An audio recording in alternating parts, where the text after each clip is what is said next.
Y yo decía antes, vamos mal de tiempo, voy a ser muy breve, porque bueno, tenía aquí preparado cosas que me voy a saltar, porque lo importante hoy es Juan Cardona y lo que nos va a contar. Está muy relacionado lo que nos ha contado Jorge con lo que nos va a contar Juan, sin duda. Cuando pusimos en marcha con Víctor el programa Líderes, yo siempre decía, Víctor, hay que darle un papel relevante e importante a la comunicación. Siempre las empresas, a la hora de pensar, pues piensan en su producto, en su negocio, en la parte operacional, la parte económica, pero cada vez y cada día que pasa, por aquello de la revolución de la comunicación, de la revolución de las tecnologías que están haciendo una nueva comunicación, la comunicación de las empresas y la reputación es cada día más importante. Y esto creo que lo tienen en cuenta la mayoría de empresas, la mayoría de CEOs, no sé si todos, ahora Juan nos lo va a contar si esto ya está asimilado o no, porque siempre la comunicación ha sido como el hermano menor de las empresas. Y para hablar de comunicación, pues nos hemos ido a la tercera jornada, muy al principio. Yo tenía mucho interés, como decía, en que se hablara pronto de comunicación.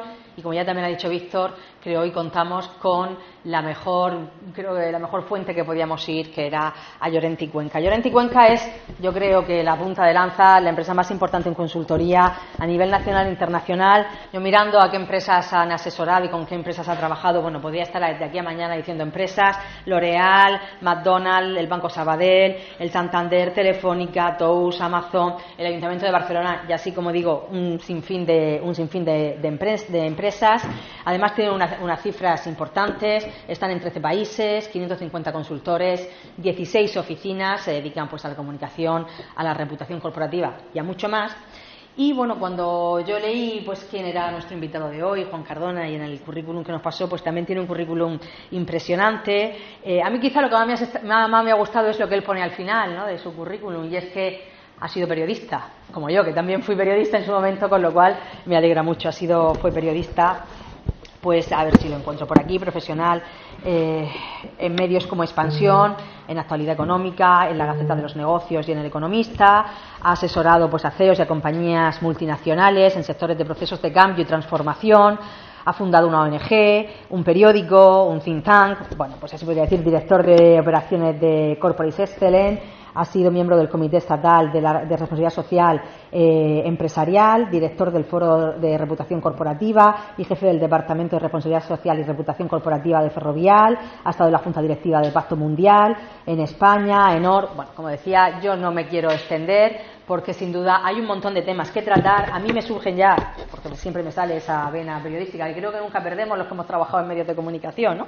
Me salen ya 1000 preguntas que no sé si luego, ojalá tengamos tiempo en la charla que él nos va a dar hoy, vamos a poder hablar, como si la importancia que decía de la comunicación, cada día mayor en las empresas, por aquello de la revolución tecnológica y de que cualquiera puede opinar en cualquier medio o en cualquier plataforma. Pues no sé si eso ya lo tienen muy claro los líderes y los CEOs de nuestras empresas, o si la tecnología, cómo va a evolucionar. Hemos visto en los últimos años una transformación brutal que va a pasar en los próximos años.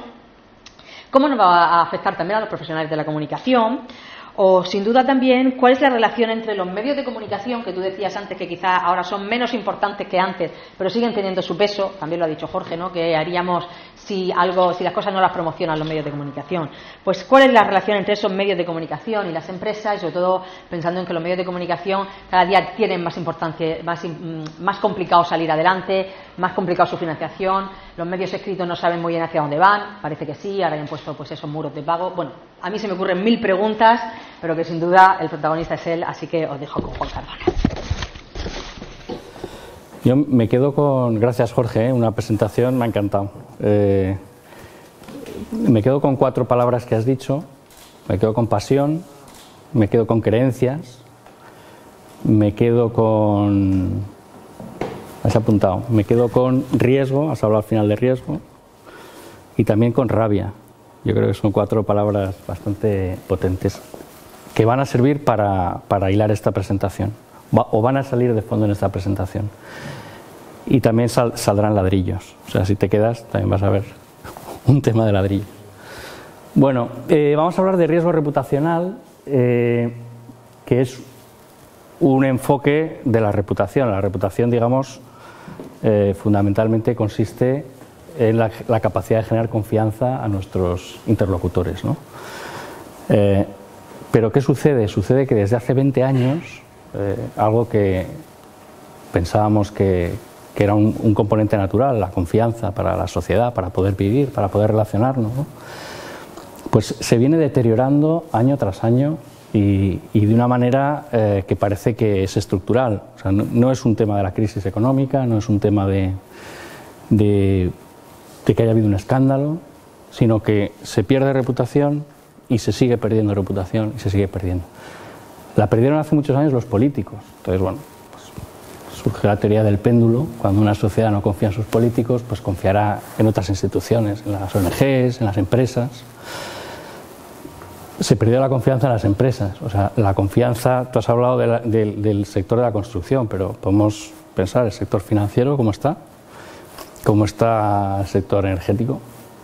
O sea, podemos ir analizando cómo está el sector alimentario. O sea, ahora parece que todos los alimentos producen cáncer, etcétera, ¿no? Pero bueno, las empresas encontraron una pequeña luz en el camino, que fue los empleados, ¿no? El empleado era un prescriptor que generaba confianza. Entonces nacieron todos los proyectos de employer engagement y todas estas cosas para que el empleado fuera el portavoz de la empresa, ¿no? El CEO ya no era creíble, pero también se perdió la confianza en los empleados. Es más, los propios empleados también desconfían y tampoco colaboran, etc. Y entonces surgió el nuevo prescriptor, que era el Anónimo 57, ¿no?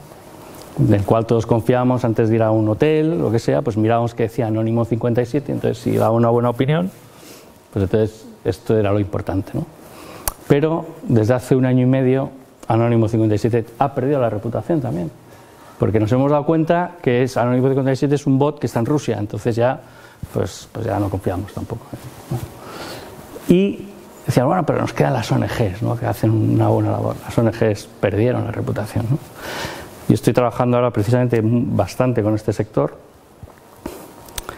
y no es por los escándalos de las donaciones o de los problemas sexuales, perdón, que ha habido en algunos territorios de cooperación, ¿no? De cooperantes que han tenido pues actuaciones incorrectas. Por supuesto, eso abona. Pero es un problema de que la gente ha perdido la confianza en las ONGs, totalmente. O sea, en España no cuesta nada dar el 0,7% a las ONGs. Uno lo pone en la casilla del IRPF y no se lo quitan. O sea, no te quitan el dinero. O sea, eso es gratis. O sea, lo lógico sería que el 100% de la gente, o el 90%, diera el dinero a las ONGs, que hacen una buena labor. Pues, ¿sabéis cuánta gente pone la X a las ONGs? Más o menos, una cifra. 5%. No, un poquito más. Pero un 20%, o sea, el 80% de la gente no le da la gana de dar dinero a las ONGs, cuando en principio ni te lo quitan, ni te cuesta nada. Por tanto, estamos en un entorno que pensábamos que no íbamos a estar. Y la teoría del péndulo ya no funciona. No creemos en nadie. Es la sociedad, o sea, se instaura una sociedad del escepticismo. El punto de partida es que todo el mundo me va a engañar, no confío en nadie. Bueno, confío a lo mejor en mi familia, ¿no? Pero bueno. Y digamos, corporativamente o estructuralmente o socialmente, pues esto se está compensando no con otros instrumentos de confianza o portavoces o prescriptores, sino a través de fundamentalmente 2 herramientas, ¿no? En el mundo corporativo. Una es la transparencia, o sea, dado que no confían en mí, por lo menos la actividad económica se va a basar en que puedan acceder a mi información y que puedan tener mis datos, ¿no? Y otra, pues son los sistemas de gestión, compliance sobre todo, que permitan ofrecer unas garantías mínimas de que la relación, bueno, pues se basa en unos estándares, ¿no? Buen gobierno, etcétera.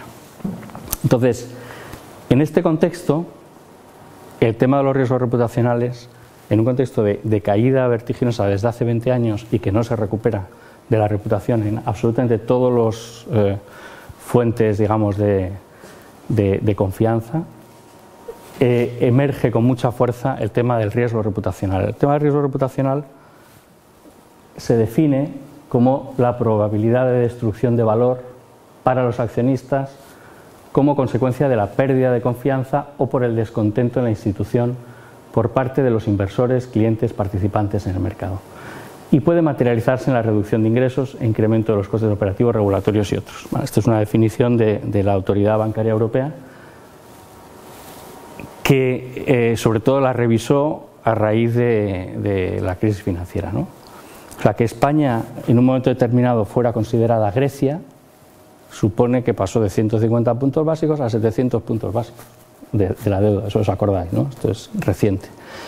Pero ¿había pasado algo de un día para otro? Lo único que había pasado es una asociación entre un país, que era Grecia, y todo lo que estaba pasando, y una expectativa, una creencia de que España iba por el mismo camino, o sea, que eso iba a suceder. Y por tanto, los inversores y todo el mundo económico y financiero compraron esa idea, por mucho que el gobierno dijera no somos Grecia, pero bueno, toda la prensa internacional lo decía, y ese fue un impacto tremendo. Entonces, a raíz de eso, se revisó mucho todo el tema del riesgo reputacional, digo de este caso y de otros, ¿no? Al darse cuenta de la volatilidad que tiene todo el sistema reputacional y cómo se puede destruir rápidamente en función de creencias, expectativas y no hechos muy sólidos o muy no en base a los fundamentales que diríamos de la economía, sino en base a creencias y expectativas, ¿no? Y este es un tema importante porque hasta hace unos años el enfoque de riesgo reputacional para mucha gente, muchos lo habréis oído, lo habréis vivido, era el llamado riesgo de prensa. O sea, el riesgo reputacional era no salir en la prensa. O sea, yo si tengo, pues no sé, era la gestión de crisis, ¿no? Basada en cómo consigo que, en fin, que esto no se conozca mucho, ¿no? Esa era la gestión, básicamente, que no es una gestión fácil, ¿no? Pero hoy en día el riesgo reputacional se centra fundamentalmente, no tanto, o sea, los medios son una parte, pero fundamentalmente en entender cuáles son las creencias, expectativas que pueden impactar realmente en mi negocio. Y os pongo un ejemplo, es decir, que un organismo muy cuestionado y cero científico, un consejo asesor, pero que tiene la curiosidad de estar vinculado a la Organización Mundial de la Salud, diga que la carne produce cáncer, en base a qué estudios. Un organismo que ha analizado 700 componentes y 699 producen cáncer, incluido el aire, incluido el mate argentino, o sea, todo produce cáncer, claro. O sea, en qué cantidades, o sea, pero el impacto es brutal. ¿Cuánta gente habréis oído en vuestro entorno decir que consumir leche en edad adulta es antinatural?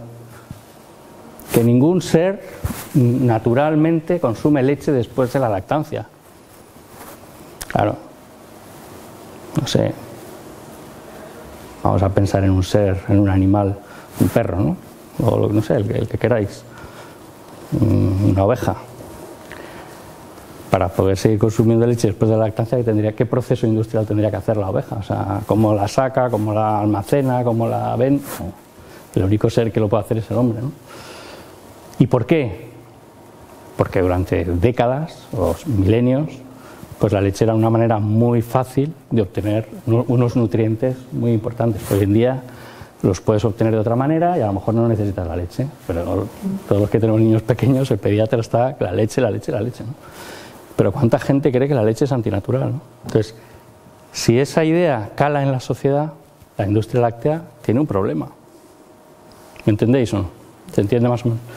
Por tanto, no estamos hablando de temas, estamos hablando de, y por eso la pasión, creencias, estamos hablando de emociones, de creencias, de expectativas, ¿no? Cuando Apple gana 50.000 millones y se pega un batacazo en bolsa, ¿eso qué significa? Gana 50.000 millones el primer semestre. Oye, que hay días que se te da mal y no vendes ladrillos, 50.000 millones, ¿no? Y se pega el batacazo en bolsa, significa pues que la gente esperaba 60.000 millones. Está de mal. Entonces, es un entorno, el del riesgo reputacional, muy subjetivo y muy complejo. Se ha complicado mucho lo que decías de los nuevos medios. Entonces, hecha esta introducción, voy a tener que ir muy rápido porque la presentación es larga y mi objetivo es un poco explicar un poco la complejidad de esta cuestión, cómo se está abordando la gestión en las grandes empresas, bueno, en las empresas que lo están haciendo, y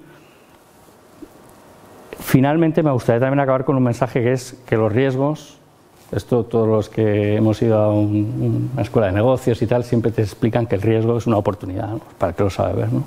Que el que no asume riesgos no consigue cosas, ¿no? Por tanto, es cómo transformar el riesgo en la oportunidad. Entonces, un mensaje primero, ¿no? El riesgo reputacional es un riesgo muy complejo, es de los mucho más complejo que el financiero, que el riesgo de crédito, que incluso que la mayoría de los riesgos operativos. O sea, yo he trabajado en Ferrovial y el principal riesgo, el más grave, era los accidentes mortales en la construcción, porque es un riesgo fatal, ¿no? Pero bueno, es un riesgo que, oye, con unas medidas de protección se puede gestionar, ¿no? El riesgo reputacional es extremadamente complejo, intervienen muchos elementos. Y pongo esta imagen porque hoy se termina la cumbre del clima y saldrán las conclusiones y hemos estado un poco saturados de este tema todos durante estos días. Pero me sirve de metáfora. O sea, el clima es un tema muy complejo y por muchos algoritmos, sistemas de predicción, pues bueno, depende del viento, la temperatura, la humedad, la presión atmosférica, las precipitaciones, o sea, hay 80.000 elementos dinámicos y al final todo eso configura el clima, ¿no? Entonces, el riesgo reputacional es un poco como el clima, ¿vale? Os pongo un vídeo de cómo vemos nosotros el panorama actual de la comunicación y esta complejidad.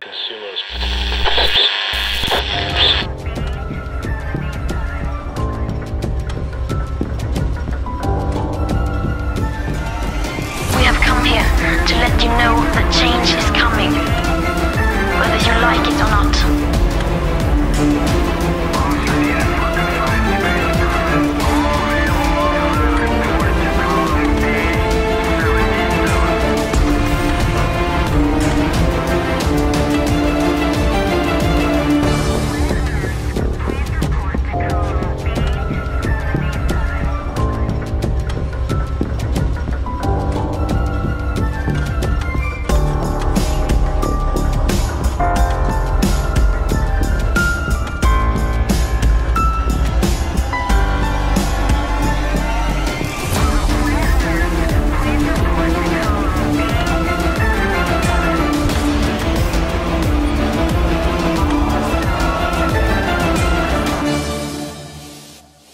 Bueno, pues este es el contexto y la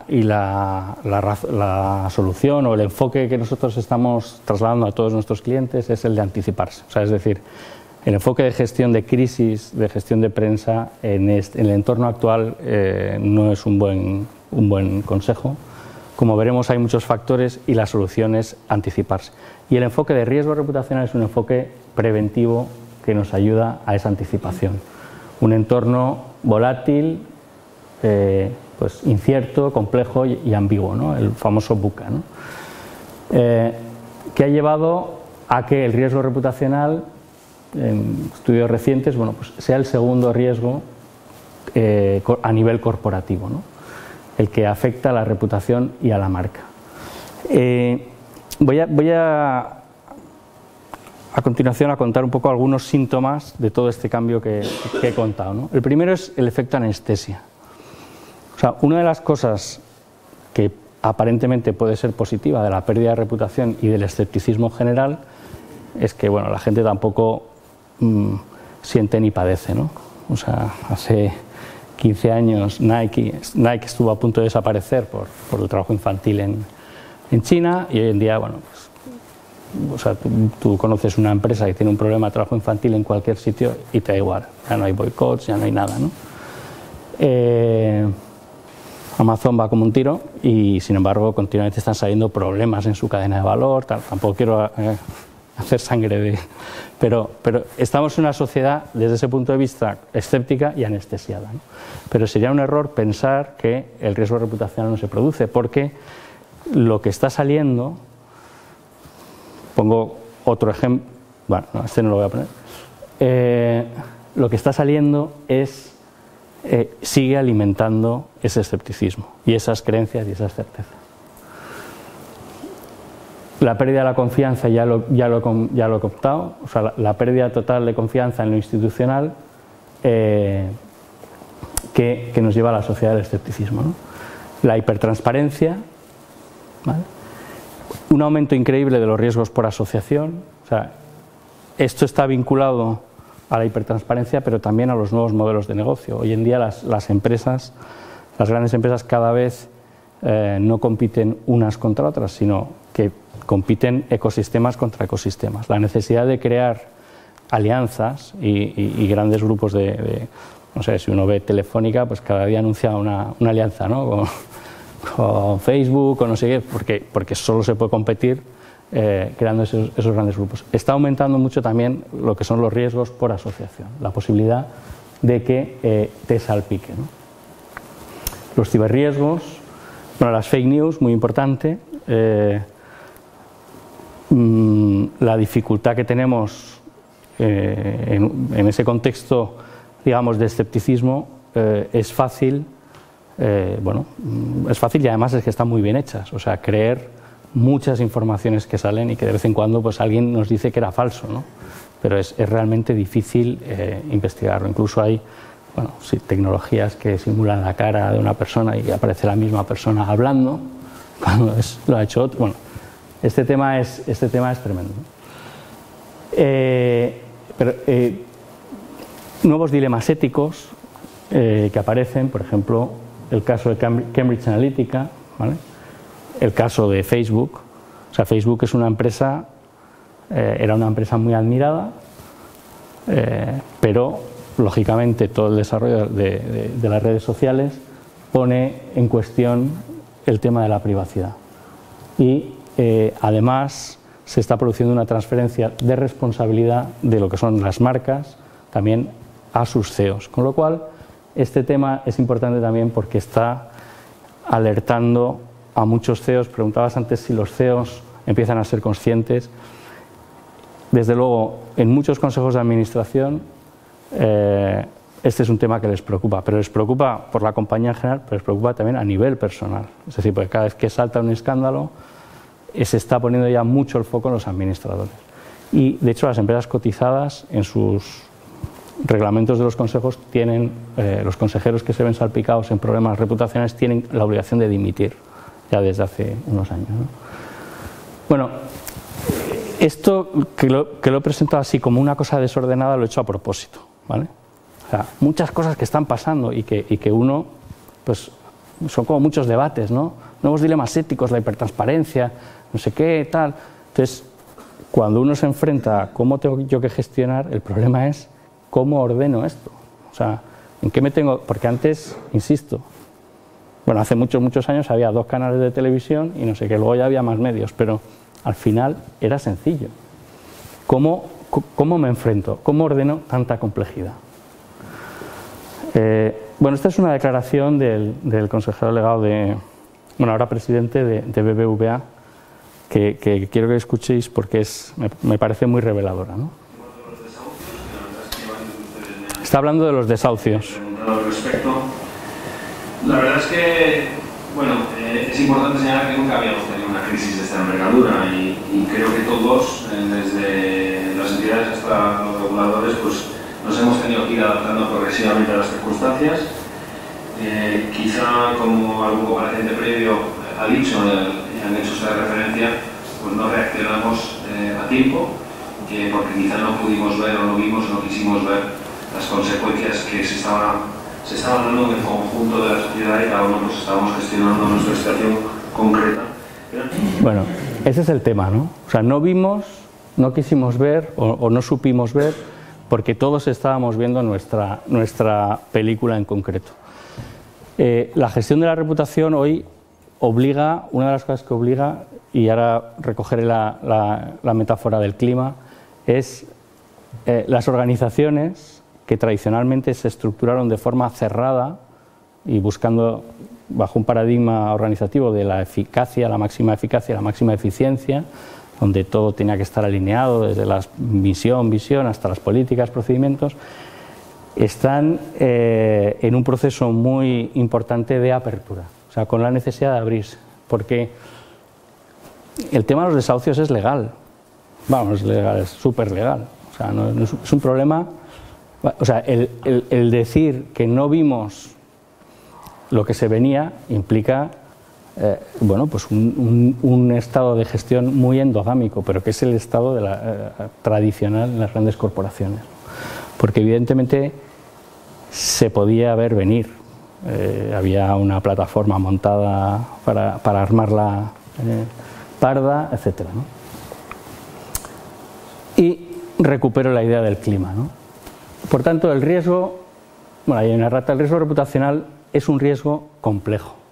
Esto es lo más importante, o una de las ideas más importantes, que es un riesgo muy complejo y es un riesgo además compuesto, que depende de la combinación de muchos factores, ¿vale?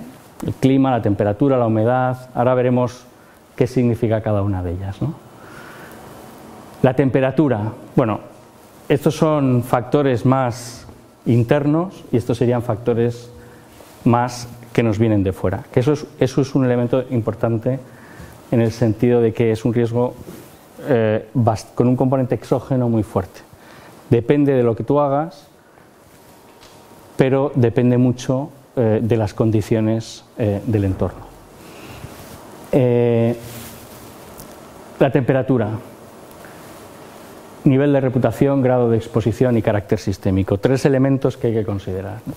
El nivel de reputación. Tener buena reputación es positivo para hacer negocios. O sea, las empresas quieren tener en general buena reputación porque necesitan, o sea, eso les ayuda a hacer su negocio.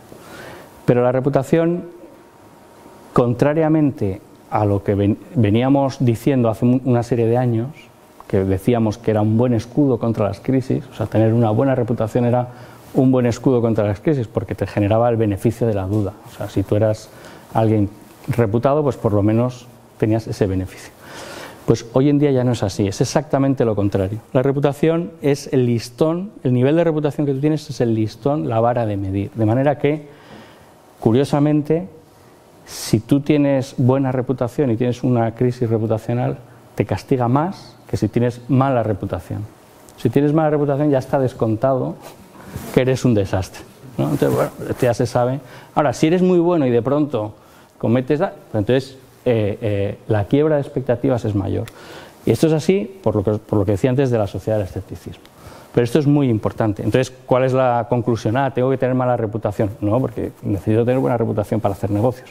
Pero tienes que saber que conforme vas adquiriendo una mayor reputación, vas adquiriendo un mayor grado de exposición, que lo necesitas para crecer y hacer negocios, va a aumentar tu nivel de riesgo, ¿vale? Vas a estar más caliente para los riesgos, ¿vale?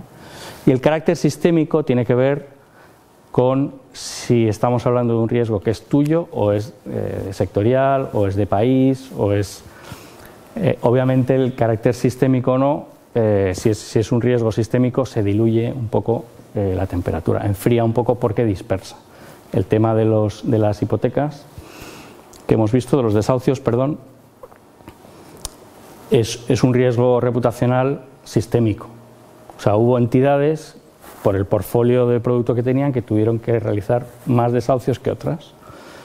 Pero es que incluso alguna entidad que no realizó ningún desahucio, la sociedad y todo el mundo considera que los hizo, o sea, cree que los hizo, pero no los hizo. O sea, Bankinter no desahució a nadie, pero todo el mundo piensa que Bankinter también desahució, porque todos los bancos desahuciaron, ¿no? Pero bueno, a los que desahuciaron les rebaja y a otros que no, pues les salpica, ¿vale? Esto en cuanto a la temperatura. En cuanto a la humedad, el ambiente de control y combinación de otros riesgos. Una empresa que no tiene un buen sistema de gestión de riesgo reputacional es una empresa donde se van acumulando problemas y empieza a oler un poquito mal, ¿vale? Hablaba antes de Ferrovial. Claro, cuando yo recuerdo algunos jefes de obra de los viejos, antiguos con los que hablaba, que llevan toda la vida, ya se iban a jubilar y tal, te contaban unas burradas que decía, pero tío, esto no lo puedes contar, o sea, pero barbaridades de cómo se hacían las cosas en aquella época, ¿no? Y era lo normal, ¿no? Obviamente, hoy en día, yo creo que en ninguna obra seria hay nadie que no vaya con su casco, con su arnés, con sus medidas de prevención, etcétera. Cuando tú eres consciente de un riesgo y pones las medidas de prevención, la probabilidad de que el riesgo se materialice baja, ¿vale? ¿Qué pasa con los riesgos reputacionales? Que la mayoría de las empresas, o muchas de las empresas, todavía no tienen buenos sistemas. El ambiente de control interno es muy bajo, es decir, el grado de sensibilización, mucha gente todavía piensa que se pueden hacer las cosas y luego el de comunicación las va a tapar, o que se puede, en fin, que esto nadie se va a enterar, o que, entonces, el nivel de sensibilidad es bajo, con lo cual la humedad va creciendo y de pronto estallan cosas. ¿Y cómo ha pasado esto? Claro, pues que tengo temperatura alta, la humedad está fatal, o sea, se van combinando los factores, ¿no? Y, por supuesto, combinación con otros riesgos operativos, pues cualquier riesgo operativo puede tener un impacto reputacional. Riesgos financieros, riesgos de crédito, etc.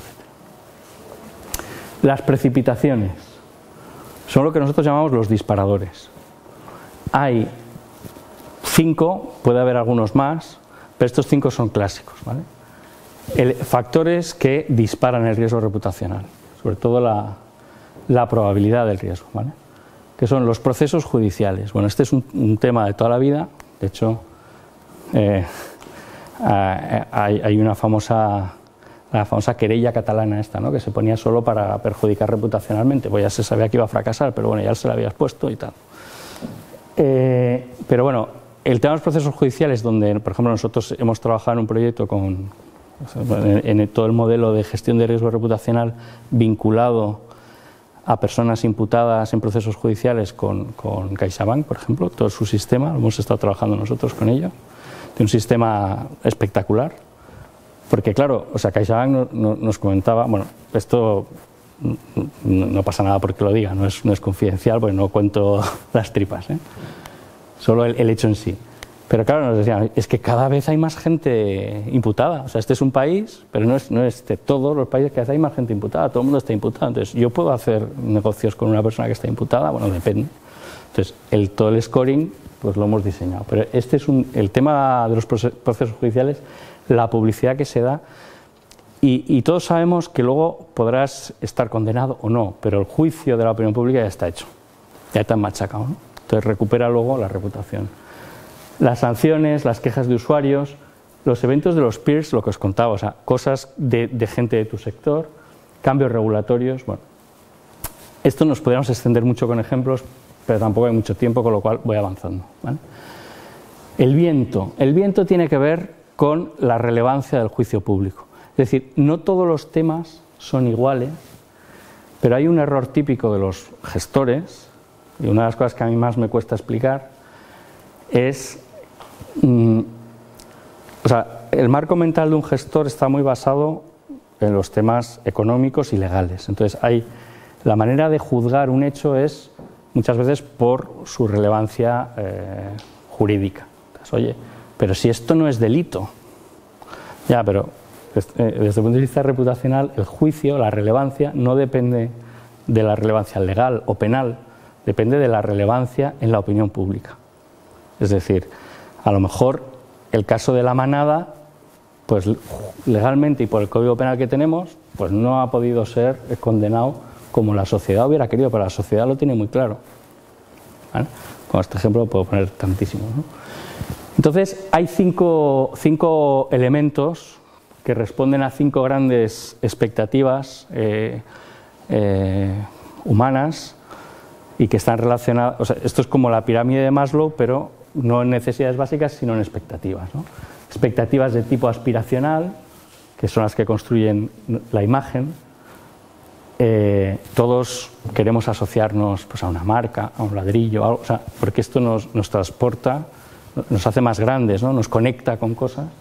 expectativas de tipo pragmático, que tienen que ver con la credibilidad, con el cumplimiento de la promesa, con que las cosas funcionen. Es decir, si yo me compro, durante muchos años, por ejemplo, Apple basó mucho su producto en esto, ¿no? Ahora es mucho más aspiracional, pero en su momento el PC falla, el Mac funciona. O sea, el PC falla, está todo el día reiniciando, ¿no? El Mac funciona, ¿no? Expectativas de tipo relacional, que como digo, en la medida en que la relación de confianza se basa hoy en la transparencia, fundamentalmente son transparencia. Expectativas de tipo ético, todos los temas de integridad. Este es un tema curioso, cómo se ha trasladado la integridad, que es un valor personal, a lo corporativo. Y expectativas de tipo de contribución, propósito, etcétera, ¿no?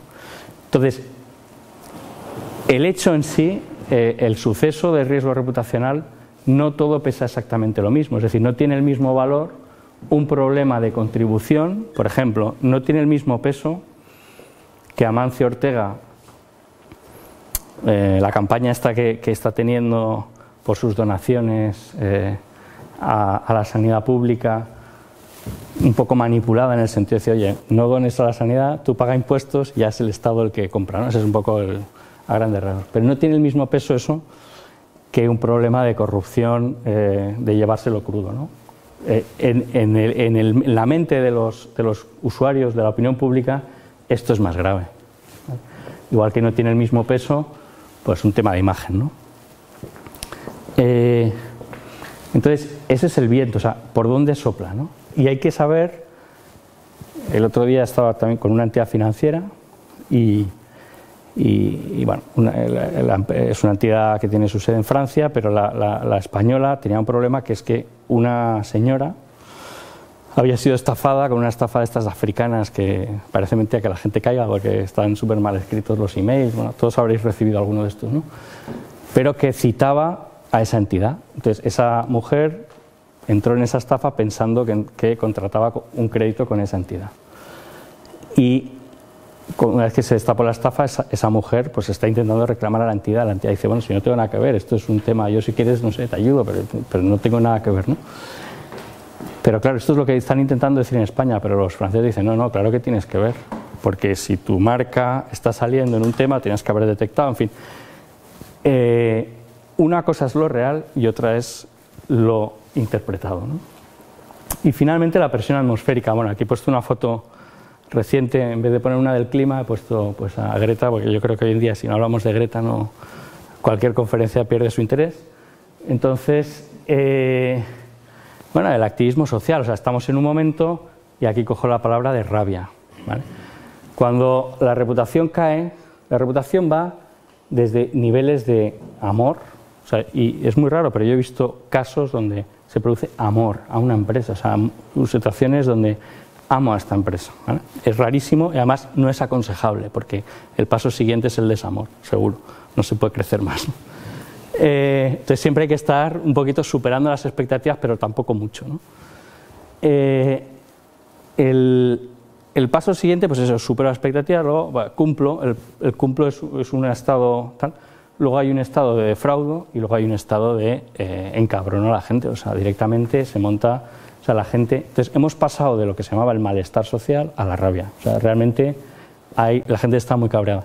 Eso es compatible con que luego no haya boicots directamente, porque por lo que os he contado, ¿no? Y la saturación de medios, etcétera.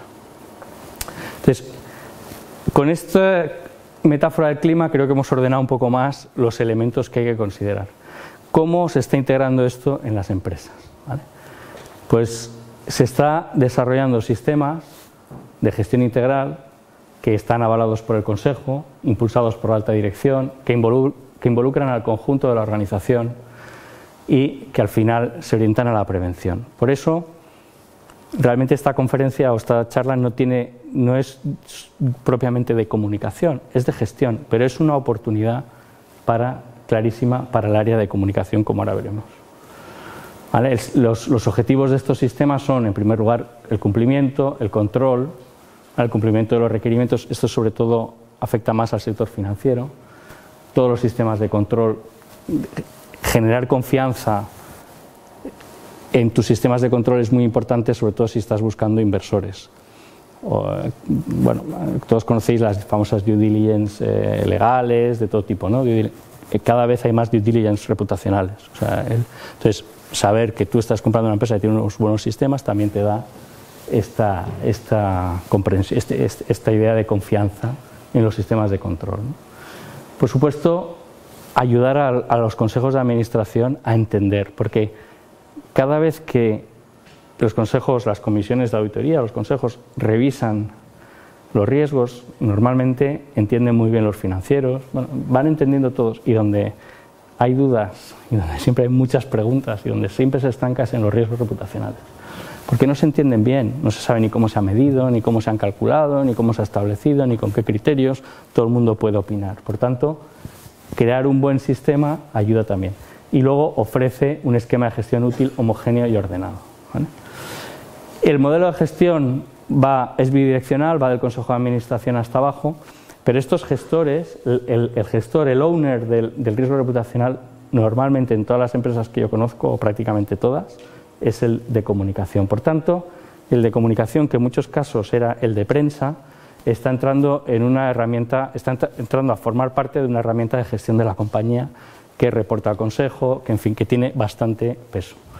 No me voy a detener porque ya nos hemos excedido el tiempo. Bueno, aquí pongo unos principios del que yo destacaría fundamentalmente que el riesgo es consustancial a la actividad empresarial, como hemos visto. Y esto hay que decirlo porque muchos gestores lo que nos piden es, cuando se calculan los apetitos del riesgo y estas cosas, lo que nos dicen es, no, yo es que en riesgo reputacional quiero tener riesgo cero, o sea, cero riesgo reputacional. No, pero es que entonces deja de ser empresario, porque la empresa implica generar riesgo, lo que tienes que hacer es gestionar, etcétera, ¿no? Bueno, y muy importante la involucración de toda la organización. Que esto en riesgo reputacional, insisto, es un gap tremendo. O sea, la gente no sabe bien de lo que habla, no sabe bien qué significa, está muy confundida en cómo hoy en día se pueden gestionar los temas. Esto que os digo, que os habéis reído de, no, esto ya viene el de comunicación y lo tapa, es súper común. Pero es que no se puede tapar las cosas. Es que ya, hoy en día ya no se puede tapar nada. O sea, no somos magos, joder, no podemos partir las piernas al periodista. O sea, no funciona así, no funciona así, ¿no? El esquema de gestión que se está aplicando es un esquema que se basa en un estándar que se llama COSO, que es un estándar que se utiliza para medir todo, para gestionar todos los riesgos reputacionales. Y simplemente os voy a enumerar las 5 fases, que es la primera, la auditoría del ambiente de control. Aquí es donde se trabaja toda la parte interna, esa sensibilización que digo, y toda la necesidad de políticas, etcétera, procedimientos. El sistema de evaluación, que esto lo comentaré brevemente, las actividades de control y tratamiento, la información y comunicación y la monitorización, ¿vale? Auditoría, evaluación, los riesgos sabéis que se evalúan por impacto y probabilidad, las actividades de control y tratamiento, que básicamente son aquellos riesgos que voy a evitar, los que voy a aceptar y los que voy a minimizar o prevenir. Porque en riesgo reputacional a día de hoy no tenemos la cuarta opción, que es transferir. Hay algún pequeño riesgo reputacional que se puede transferir, es decir, contratar un seguro, pero pero no hay ningún seguro que te devuelva la reputación. O sea, lo que te puede pagar son los costes, por ejemplo, de una agencia como nosotros que te ayude a hacer una campaña, ¿no? Eso sí, pero no te recupera la reputación. En cambio, tú puedes transferir el riesgo de tipo de cambio, por ejemplo, ¿no? La parte de información y comunicación y monitorización. Bueno, estos los paso rápido, me centro solo aquí. De los factores que hemos visto antes en el clima, los que afectan al impacto reputacional son la gravedad del suceso en sí, el perfil reputacional de la compañía, es decir, cuál es tu nivel de reputación, el carácter sistémico o el malestar social. Estos elementos son los que inciden en el impacto reputacional. Oye, ¿y dónde está el impacto en medios? Es que el impacto en medios, o sea, no lo quería decir, pero voy a sacar el caso brevemente. O sea, ¿cuál es el impacto en medios del caso Villarejo en el BBVA? ¿Pensáis que es importante o no? ¿Sí? ¿Y el impacto reputacional cuál está siendo? ¿Pensáis que está siendo muy importante o no? O sea, por ejemplo, podéis mirar la cotización o, yo qué sé, el número de, no sé, los parámetros que queráis, ¿no? Entonces, el impacto en medios, obviamente, bueno, puede influir en la percepción de la opinión pública, pero no es lo que va a provocar un impacto real en la opinión pública, ¿vale? Con respecto a la probabilidad, los otros factores, la notoriedad, los disparadores del riesgo que hemos visto, he hablado de los procesos judiciales y otros, el ambiente de control interno y, sobre todo, muy importante, la combinación de riesgos operativos y financieros. Bueno, entonces, todos estos factores, y puede haber más, pero con estos hemos modelizado un sistema que nos cuadra bastante con la realidad actual, provocan el riesgo cuando se combinan de una determinada manera. O sea, un factor solo, o sea, si tú tienes, pues insisto, una mala noticia, un hecho, pero tienes los otros compensados, normalmente no acaba materializándose en un riesgo reputacional, ¿vale? Bueno, esto lo llevamos luego a un sistema de tratamiento que realmente tampoco hay mucho tiempo para contar, pero bueno, se establece en un nivel de scoring que al final te ubica el riesgo por impacto y probabilidad en un sitio. Este caso sería un riesgo leve y por tanto la recomendación no se ve, pero sería aceptar la operación. Y también podemos simular con una herramienta de simulación con la que pretendemos llegar a simular, a predecir, ya no solo a simular el impacto del riesgo, sino a predecir como si fuera el clima, o sea, si va a llover o no va a llover en el futuro, pues impacto en términos de confianza, valor para el accionista, balance y cuenta de resultados. Los sistemas de información, pues los típicos son el mensual, el trimestral y el semestral, y son todo informes a un nivel de área de gestión, informes a un nivel de control, de control del riesgo, y el semestral al consejo. Pero cada vez más, y gracias a herramientas de inteligencia artificial, se está trabajando en sistemas de alertas. Sistemas de alertas que no son sistemas de clipping, no es, ha salido tu nombre, cuidado, que hay una noticia que ha salido, no. Son sistemas que chupan de todos los elementos que hemos visto y cuando esos elementos dan una configuración concreta, te dice, cuidado, que te estás acercando a una zona gris o a una zona de riesgo, ¿vale? Y luego los sistemas, herramientas de monitorización, que estas sí que son más clásicas, hoy en día mucho digital, ¿vale? Mucha herramienta digital. Vale. ¿Cómo está esto en la empresa española? Pues el 91% del IBEX tiene ya incorporado un sistema de este tipo, ¿vale? El 86% de los consejos de administración lo incluyen o tienen una comisión o en sus reglamentos, ¿no? Luego, no existe todavía una comprensión muy homogénea del riesgo reputacional. De hecho, hay varios conceptos. COSO es el marco de gestión y ninguna compañía a día de hoy cuenta con una comisión específica, sino que normalmente lo hacen en la comisión de auditoría. Y sobre todo esto está muy desarrollado en el sector financiero, el 100% de las entidades, porque tienen una regulación específica que les obliga a analizar este tipo de riesgos, ¿vale? Y voy acabando. ¿Cómo convertir los riesgos en oportunidades? Os voy a poner aquí algunos ejemplos de compañías que han trabajado sobre la base de uno de sus riesgos, un proyecto que les ha convertido. No veáis esto como una campaña, realmente es más que una campaña, es una plataforma a partir de la cual han empezado a convertirse no en la parte del problema, sino en la parte de la solución, a proponer la solución, a liderar, a juntar gente, etc. Este es el proyecto Mares Circulares de Coca-Cola. Coca-Cola, a través de sus botellas y todo el plástico que generan, pues se adelantó un poquito a lo que a día de hoy ya nos ha llegado, que es que todo el mundo odia el plástico. Claro, yo estoy con una empresa en el País Vasco que se dedica al plástico, pero hace plásticos, por ejemplo, para el sector sanitario. O sea, hay muchos instrumentos médicos que tienen que hacerse con plástico o para cuidado de alimentos. Entonces dice, pero es que no todo el plástico es malo, pero creencias. Ahora todo el plástico es malo. Bueno, pues Coca-Cola, que era un actor, crea este proyecto, ¿no?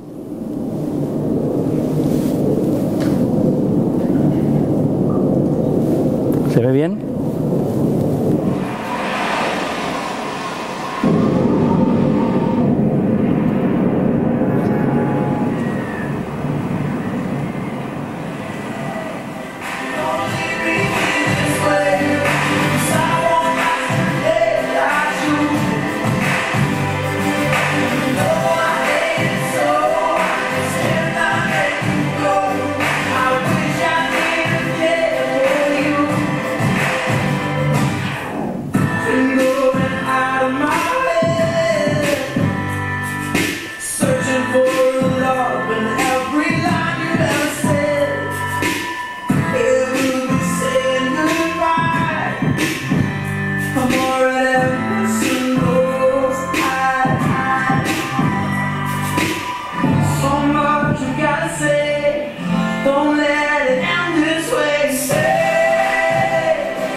Bueno, no sigo porque es un poco más largo, pero por ir avanzando. O sea, evidentemente Coca-Cola tiene capacidad de movilizar, ¿no?, a la gente, ¿no?, y hacer campañas y tal, pero esto es un ejemplo muy claro de convertir un riesgo en una oportunidad. De pronto Coca-Cola se alía con los ayuntamientos, consiguen miles de voluntarios y es como el bueno de la película, ¿no?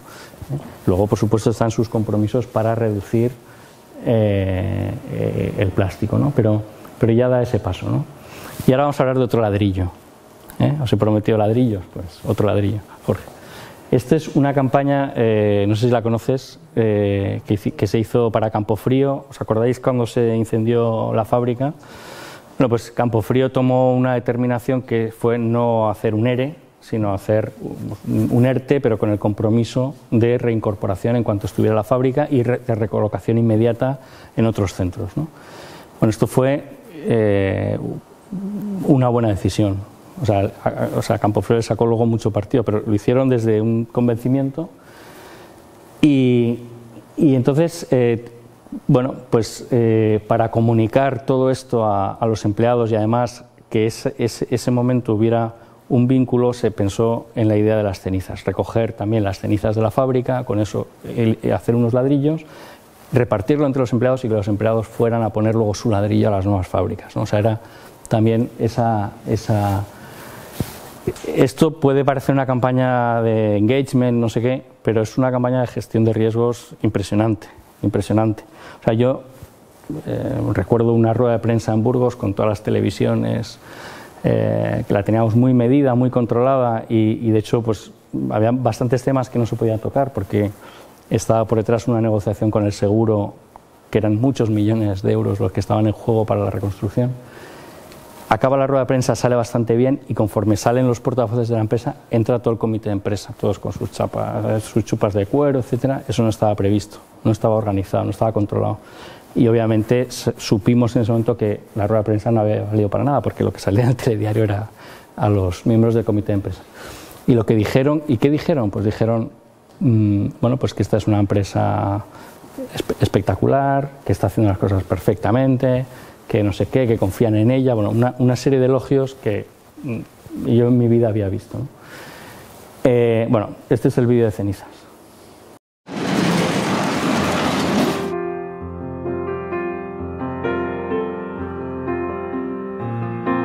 Un incendio arrasa la fábrica de Campofrío en Burgos porque más de 1000 familias dependían económicamente de esa fábrica. 1500 empleados de esa fábrica de Campofrío se enfrentan ahora a un futuro incierto.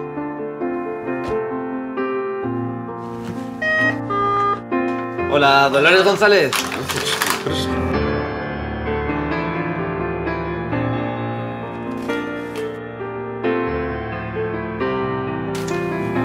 ¿Y esto? Un ladrillo.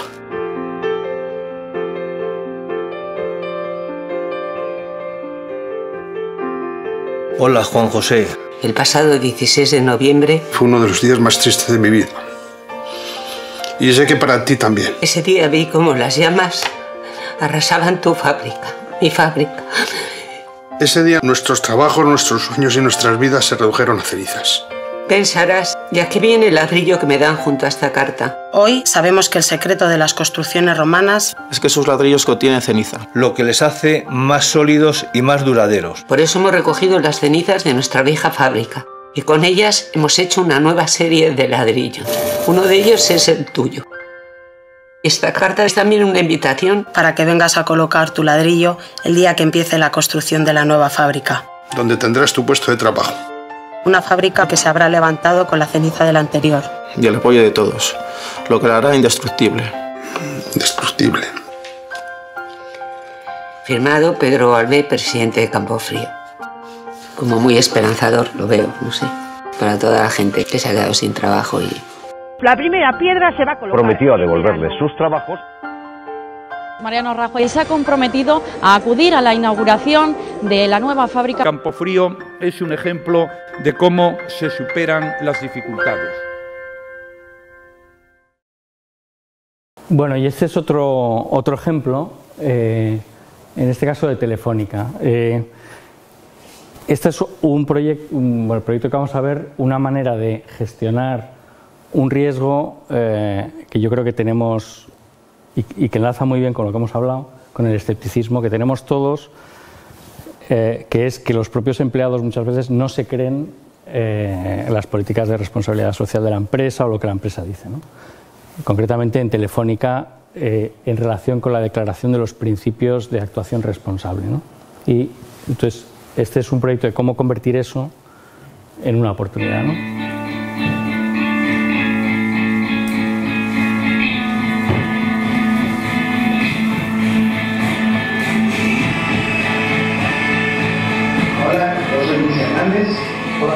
Soy Rafael. Seleccionada, decidimos convertir a los empleados en los protagonistas del negocio responsable, creando el primer branding documental realizado por y para empleados, sin filtro. ¿Cómo estás vigilando con el teléfono nuclear? ¿No le vas a impactar a reducir también al personal? Desarrollamos el primer casting gamificado, una comunicación diferente con contenidos cercanos y finalmente un rodaje por 3 países, 3 culturas, 3 realidades y sobre todo cientos de preguntas reales incluidas en el branding documental. Interesante. Nos ha encantado. Creo que tenemos mucho trabajo que hacer para que la gente se entere lo que realmente hacemos, ¿no?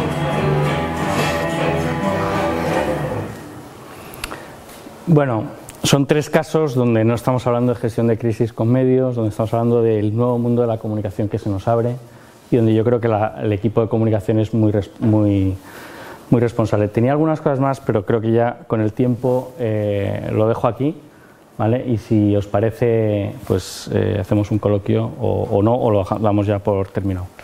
La verdad es que...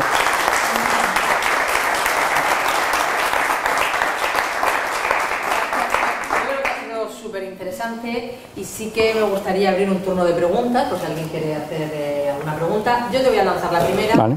Es una pregunta doble. Hemos visto, por ejemplo, lo de Coca-Cola, lo de mares circulares. En su momento, no sé de qué año es, tuvo que ser posiblemente novedoso. Sin embargo, creo que eso ya está superado. De hecho, yo en Murcia este verano había empresas que se pegaban tortas por intentar limpiar una playa, hablando con los ecologistas, de bueno, es que ya no quedan playas para limpiar. Siempre quedan muchas cosas que hacer, pero esto también son modas. Yo quería preguntarte, ¿hacia dónde vamos? ¿Cómo se ve un poco el futuro? Y lo segundo, también ahí Jorge, aunque se tiene que ir, quizás los vídeos que más impactan o que más llegan son aquellos que apelan un poco a la emoción, ¿no? Hemos visto los de Jorge, son maravillosos, el de Campofrío. ¿Sigue siendo un recurso, esto también es una moda que pasará, que aquellas campañas que más llegan al corazón son al final las que más efecto tienen? Bueno, yo creo que... yo creo que etiquetar algunas cosas como moda les quita el valor. O sea, realmente lo que es difícil, y nosotros tratamos de esforzarnos mucho en trasladar, sobre todo al mundo, en el mundo de los negocios, a los empresarios y tal, es que la comunicación, o sea, esto que se decía antes, ¿cuál es el racional? Es que el racional, o sea, ¿cuál es el emocional? O sea, la comunicación, porque pasa una cosa, Lo emocional no es que sea lo blandito y lo racional lo serio, lo importante. No, o sea, el tema está que el proceso de comunicación tú lo puedes perfeccionar, mejorar mucho, pero llega, o sea, en cuanto llega a la audiencia con sus propias categorías, sus propias creencias, sus propias expectativas, interpreta. Entonces, a veces tú comunicas mal, bueno, pues comunica mejor. Pero realmente lo que tenemos que entender es que el proceso de la comunicación, donde tiene más peso es en el momento de la interpretación. Y la comunicación emocional lo que busca es hacer el matching, o sea, comunicar, pero generando el matching con las creencias, los valores, los sentimientos de la gente. Y es cuando se produce verdadera eficacia en la comunicación. Por tanto, cada vez más, y lo comentaba antes con alguien, o sea, yo los que tengáis hijos pequeños lo sabréis, yo tengo un hijo pequeño de 6 años, y él se relaciona con las cosas hablando, o sea, lee porque es obligatorio en el colegio, porque si no, no aprende y le ponen mala nota, pero él habla con Alexa, habla con la tablet, habla con todo, o sea, entonces, si uno piensa que no, es que hay que hacer un texto, una nota de prensa, o sea, el texto ya para las nuevas generaciones, pues lo que habrá que hacer es un podcast, no sé, o sea, ¿hacia dónde vamos? Pues vamos hacia comunicación emocional, audiovisual, sonora, o sea, yo creo que el tema de la voz va a ser muy importante, el tema de la imagen ya lo es, pero el tema de la voz está despuntando de una manera brutal en consumo, o sea, horas de consumo de gente, pensar que la gente está todo el día conectada. Y no sé si os fijáis que la gente está todo el día con auriculares, o con cable o sin cable, pero con auriculares. Y lo que está haciendo es oír cosas, no ver, porque a lo mejor va andando, lo que sea, oír. Entonces, olvidémonos un poquito de o sea, obviamente hacemos un ejercicio racional, los mensajes clave, no sé qué, pero la manera de comunicar ha cambiado totalmente. No sé si estás de acuerdo, Jorge. Sí, bueno, yo creo que ese escenario de complejidad. Claro, nuestro trabajo hace 10 años era tremendamente fácil. Había una serie de medios cautivos donde sabía que estaba todo el público y esto consistía básicamente en hacer anuncios de tele, anuncios de prensa. No sabías que haciendo un buen spot, haciendo un buen anuncio de prensa, te veían millones de personas. Eso es lo que de alguna manera pues, ha cambiado de una manera extraordinaria. Y de alguna manera lo que aparece es esto que llamamos el storytelling, que es lo que antes contábamos un anuncio de 30 segundos. Ahora las marcas están contando una historia a través de multitud de lenguajes que no son digamos, audiovisuales, efectivamente, como dice Juan. Y yo lo que tiene que ver con lo emocional, yo creo que lo emocional ha funcionado, funciona y funcionará porque el ser humano es básicamente un ser, digamos, emocional. Ahora, eso sí, no confundamos lo emocional con los ñoños. El consumidor cada vez es mucho más inteligente y lo que no perdona es la falta de autenticidad, la falta de sinceridad. O sea, en el momento que un consumidor detecta que tú estás intentando, digamos, interpelar a su emoción a través de un discurso o de un mensaje que él detecta que es falso, el efecto es tremendamente... O sea, puede perdonar que hagas un anuncio normal, pero en el momento que tú pretendes captar su atención emocional a través de algo que no es verdadero, el efecto es terrible. Lo cual exige a las marcas cada vez más también ser más auténticas, más francas, más auténticas, más sinceras, y por eso también estamos viendo un fenómeno extraordinario que es ese papel social de las marcas. Hace 15 años las marcas tenían que elegir entre vender o ayudar. Hoy, por primera vez en la historia, las marcas han entendido que ayudando venden más. Y eso les da nos dedicamos también un poco a la comunicación y a mundo social, nos da muchas oportunidades porque puedes trabajar directamente con las marcas y puedes convertir a las marcas en agentes activos del cambio y la transformación, ¿no? Hablamos de marcas que tienen millones de seguidores en el mundo, millones de fans.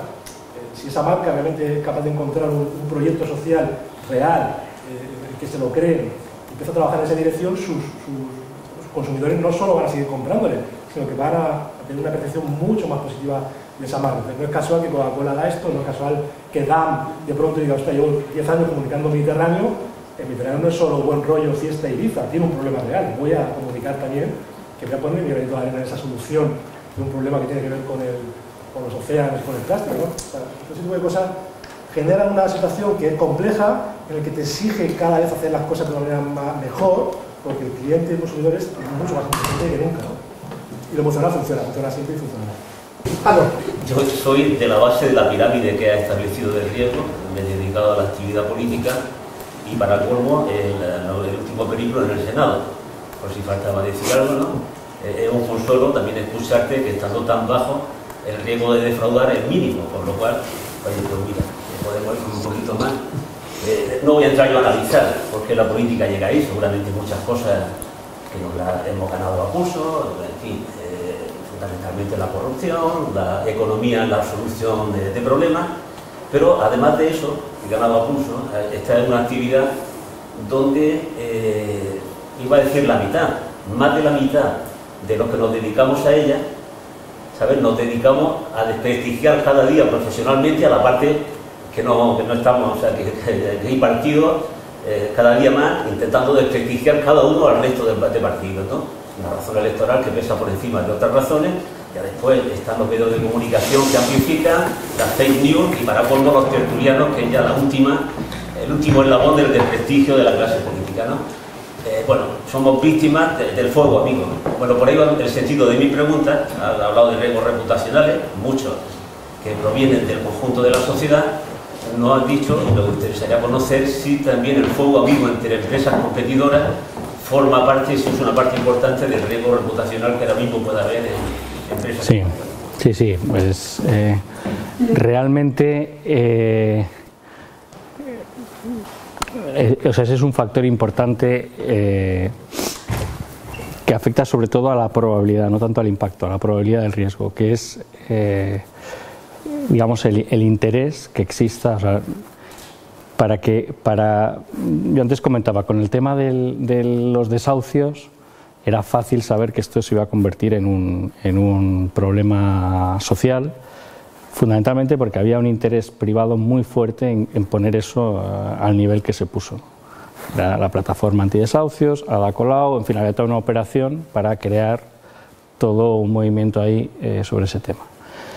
Entonces, lógicamente, pues sí, o sea, la competencia, pues muchas veces está detrás de filtraciones, de acusaciones, a veces conocidas y a veces no. Pero las cosas no surgen muchas veces de la nada.